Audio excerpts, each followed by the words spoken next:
Good morning and welcome to this speedrun of the 2019 ZX Spectrum platformer Yazzie. I am Ruffled Bricks, thank you for joining. I'm going to be showing you how to do all 20 levels of this game in relatively timely fashion, hopefully, and yeah, we'll be having a look. This game is from 2019, but as I say, it's a ZX Spectrum one. It is a very retro-styled game in the style of old games like Lode Runner or Chucky Egg and that. And let's see what it has to offer in 3 and a 2 and a 1. And off we go. So,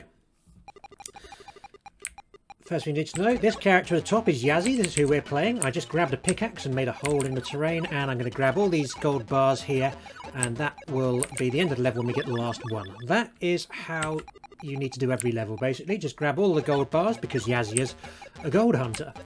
And that's pretty much all of the plot there is to this game. These enemies that we have to avoid here, the sprightly fellas with the flappy ears, they are kind of random in their the direction that they travel around. Like, they're very RNG focused, so you have to be a bit careful. Now, level 3, you might be thinking, how are we going to get over to the right-hand side of this level? Well, if you hit one of those arrows there, it sets a bridge out. So that's how we do that. And then the enemies have pretty much moved out of our way here, so we can get the remaining gold bars pretty simply. Level 4 here now. Now these green platforms, you notice these are actually kind of soft platforms compared to the pink hard ones, which means that you can actually drop through them, unlike the hard ones, which you would need to use a pickaxe in order to cut through. Enemies, as you can see, aren't always too bright. That one just threw himself into the lava there, which I've got no complaints about personally.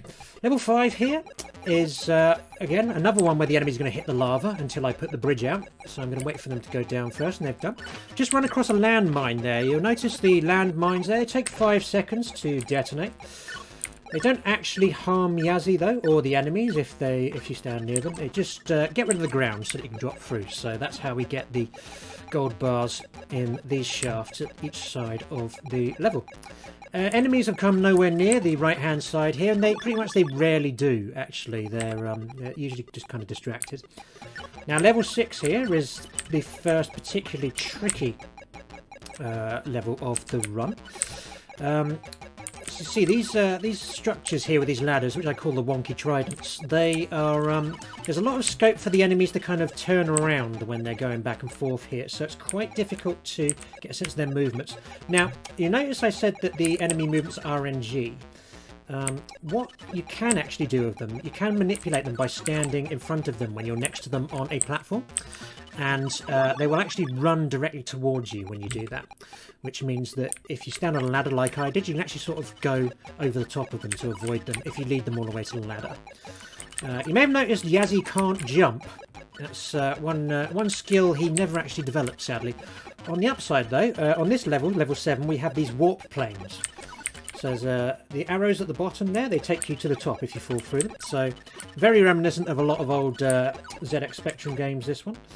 And then here, this enemy's guarding the bar there, but he's moved out of the way, so we are absolutely fine to carry on.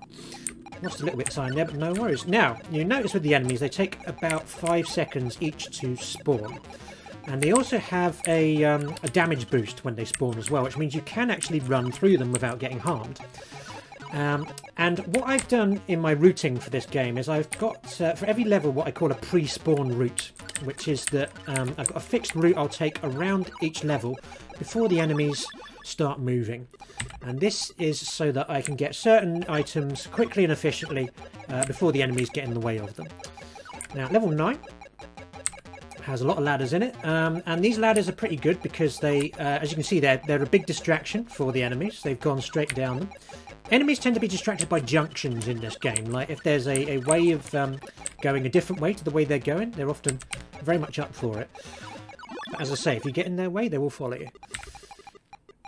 Now level 10 here is a kind of infinitely descending staircase, or semi-infinitely. It does finish eventually, but you'll notice again we've got a massive warp plane for the entire level, which means that is how we're going to get across. And this is a particularly tricky level to dodge because you kind of have to keep an eye on what's going on above you and below you at the same time, just to make sure you can get in the clear. Fortunately, on this level, the enemies have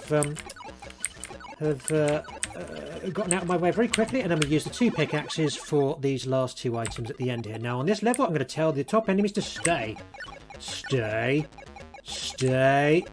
Stay. And good boys. I mean, they almost dropped down too quickly, but they stayed on that platform for long enough that I could clear the entire top platform, and because of that I can now do this level in 1 lap.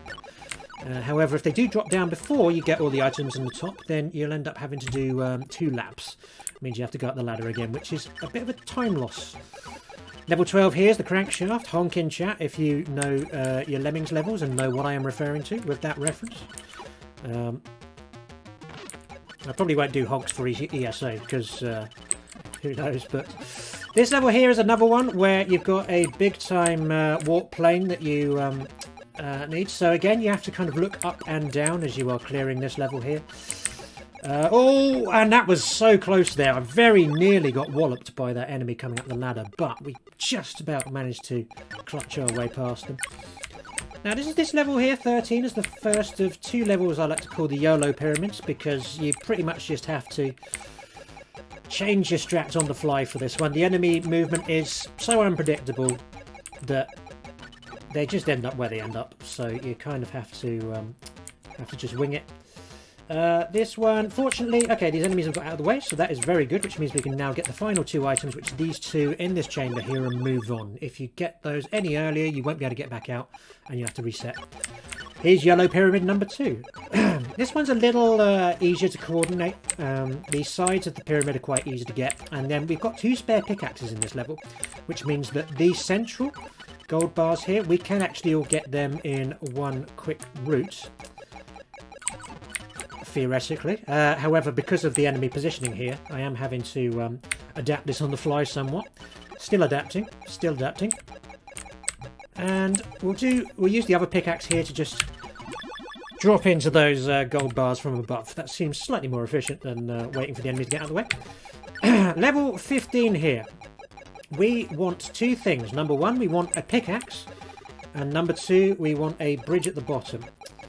And we want the pickaxe because we need to make a hole in the bottom hard platforms there so that we can actually get back to the top of the level, because this level requires several laps in order to complete effectively. So we've got that. I'm going to now make the hole, and that is fine. So we can now should be able to do the rest of the level in 3 laps. 3 laps is pretty much standard for this. If you are very lucky, you can get this done in 2 laps. But it's very rare that that actually comes up, so don't get hung up on it is my advice. Now we have a pretty bland level, this one. This is way too easy for this part of the game, so if there are any donations from chat, now is the time to read them out. Yep, we have a $400 donation from Tiny Tim 78, who said, "Hey Ruffled, do the right type of run now. I found some money in the post, and you can have it." In the post? Why are you looking through people's? Why are you looking through people's mailboxes, Tim? You're more of a savage than I had any took you for. Anyway, don't try and ad-lib during a run. Right, level 17 has very little manoeuvring room at the top here, and as you can see, like we've got these mines here, and because the mines take 5 seconds, this is a pretty difficult shaft to get stuck in with an enemy. Fortunately, we hey, ruffled part was perfect. Yeah, I should have just left it at that. Here we are with level 18 now, where we have 12 pickaxes in the level, and we need 11 of them. Which means we need one of the top 2 pickaxes up here, and we fortunately managed to get one of them, which is fine. That makes the left-hand side of the level much easier now. However, it does look like we are being ambushed a little, so just waiting for my window to get past the enemies here, and gosh, they're running about a lot. They're being quite vigilant on this side of the level here. However, because we got the pickaxe from the top right, then we were able to just sneak in. That one square there was all we needed, and we're good. And now, level 19 here, I'm going to set that bridge out, and I'm going to drop down and get these 4 pickaxes as quickly as possible, because this is the section that gets most strongly guarded by the enemies, and if you go down there while they're still spawning, then you have quite a high chance, if you use the route I've done, of getting out of there in one piece. and then up to the top right, top left. The enemies are nowhere to be found by this point. And bosh, that is a good strat for a difficult level. And now level 20, speaking of difficult levels, this is the hardest level of the run. This is the biggest run killer, and in chat, set your bets on how many times I'm going to have to reset this, because it can be a real doozy, this one. And in many cases, you just have to wait for good RNG. You're going to have to keep resetting until you get the best possible outcome on this. Fortunately, this is looking good so far. So we've gone down to the bottom left. We've got that gold bar there. Now I'm waiting for this enemy. So he's stopped on the mine. That means he's gone left. That means he's going to drop down to the next platform. So that is one movement you can judge accurately. And he's dropped down again as well. This is looking really good. So now you notice we're blowing up all these mines. We're going to grab this gold bar here. We've got a long platform here in which we can use to get to this side of the level. And we're dropping down, grabbing the last gold bar, and time!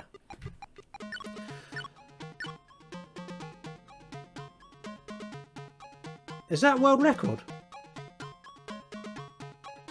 How the hell did I pull that off? That's... wow! That was just supposed to be a marathon commentary practice. Like, I didn't think I was actually going to get world record on that. That can't be... Really? Is that legit? Well, there you are. We've made history there, ESA. We have got sensational 10:19 speedrun of Yazzie.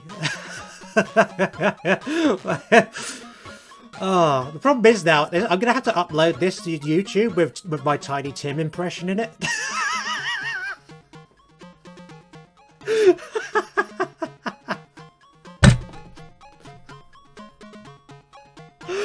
Oh, for God's sake.